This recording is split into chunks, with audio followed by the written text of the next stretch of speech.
দেবো না। আম্মা অনেক লোভনীয় হয়েছে এই যে আলু মাংসের চপটা। হ্যাঁ, এটা তেমন কিছুই না, বাসি মাংস 2-3 পিস বাছলে ফ্রিজে রেখে দিবে, পরের দিন ওই গোস্ত স্ম্যাশ করে পেঁয়াজ কাঁচামরিচ দিয়ে মথে নিয়ে আলুর ভিতরে দিয়ে চপ বানাবে। আমাদের বাসায় কোনো মাংস বাঁচে না, কারণ আমি নিজেই ভাত পাই না মাংসের, মাংস রান্না হলে শেষ। কারণ প্রিয়াঙ্কা আর পলি। হ্যাঁ, আমাদের বাসায় মাশাআল্লাহ এত মানুষ।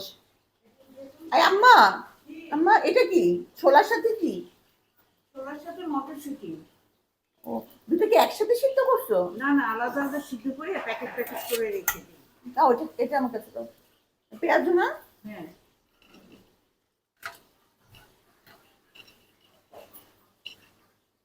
আমি পেঁয়াজটা আরেকটু ছোট বানাই, বুঝছো? মানে একটু চাপ দিয়ে দিয়ে একটু ছোট করি।